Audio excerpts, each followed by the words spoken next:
Muy buenos días, amigos de la igualdad. El proceso en el logro de la igualdad es frágil. Es difícil lograrlo, pero puede perderse muy fácilmente. Y cada discusión, pequeña o grande, local o internacional, nos permite preservar nuestros logros y nos también abre caminos para un mayor progreso.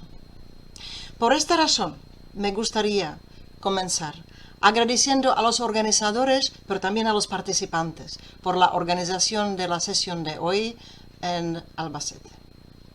Lamentablemente no puedo estar con vosotros físicamente hoy, pero las modernas tecnologías sí me lo permiten de presentar el marco general y las políticas concretas contra la discriminación de la Unión Europea, por lo menos virtualmente.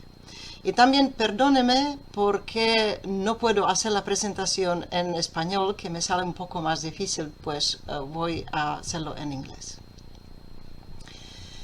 The principle of equal treatment has been and remains at the heart of our European Union. Already Article 2 of the European Union Treaty enshrines equality as a core value of the European Union. And subsequently, the European Union has been empowered to initiate legislation to combat discrimination based on sex, racial or ethnic origin, but also religion or belief, disability, age or sexual orientation. And also much has been done until today. Still, in order to achieve our objectives, full equality for many still remains a long way to go. And I'm convinced that we have the tools, strategies, and most importantly, we have the will and motivation to help them on this path, and it is also my goal to present them to you today. Let me start with the European Union's anti-discrimination framework in the area of employment and occupation, which is the most developed. Because European directives already existing lay down rules for combating discrimination concerning access to employment and vocational training, working conditions, as well as involvement in organization of workers and employers. And they apply to everyone, regardless of sex, racial or ethnic origin, religion or belief, disability, age or sexual orientation. Yet the general population recognizes that discrimination is widespread, unfortunately, in the European Union. And we need to address many challenges, and we do it. In the last few years, we have taken important steps to promote and mainstream the Union of Equality.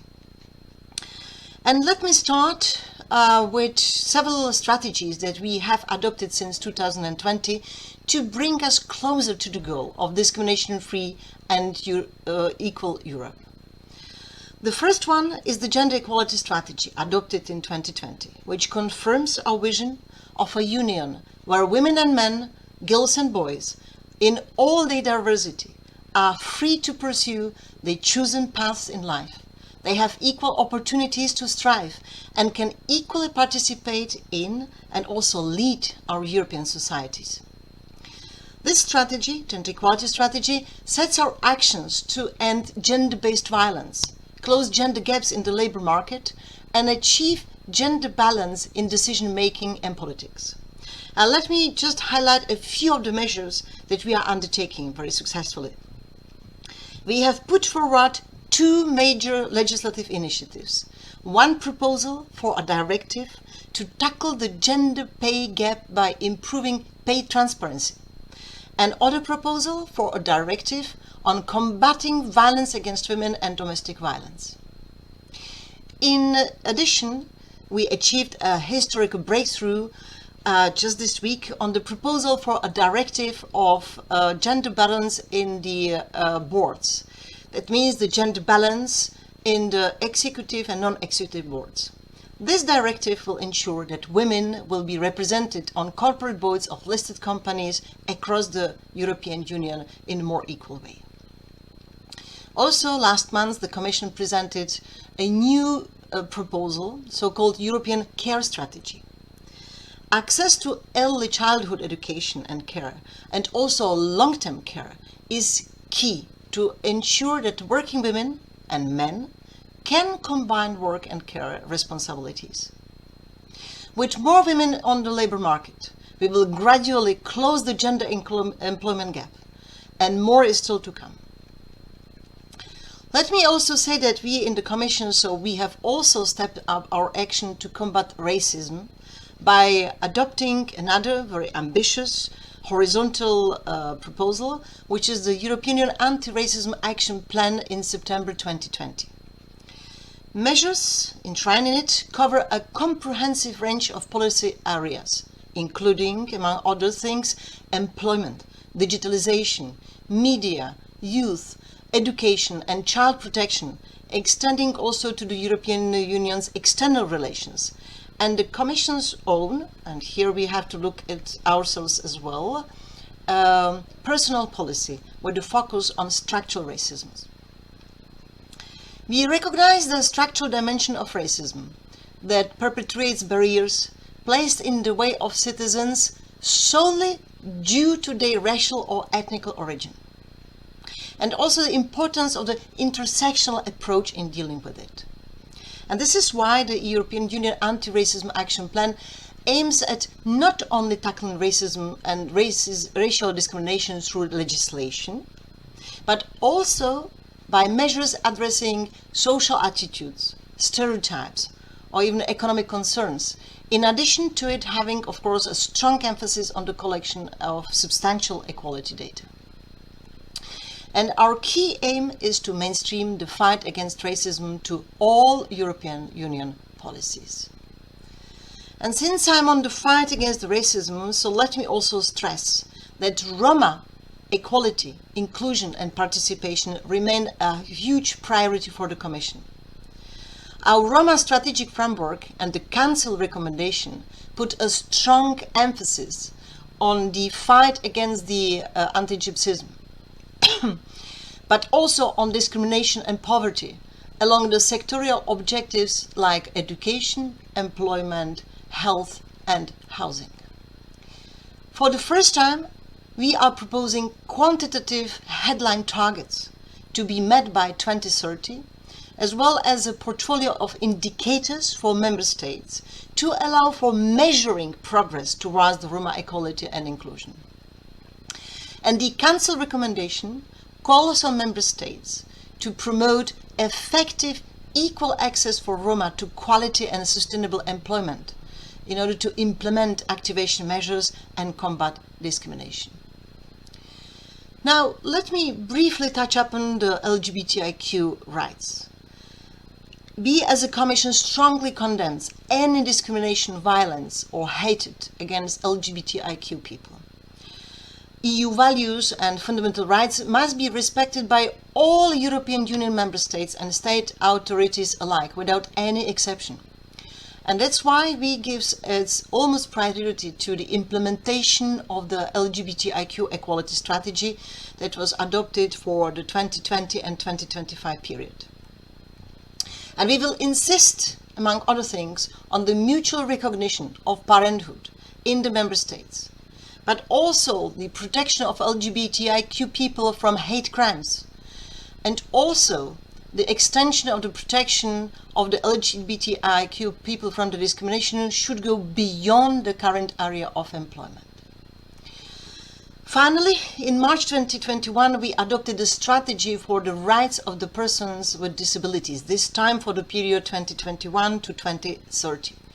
With this 10-year strategy, we want to ensure that persons with disabilities in Europe can freely move, live independently, equally participate in the job market, receive the necessary support for thriving in education, culture, sport and tourism, and have unhindered access to justice and health services.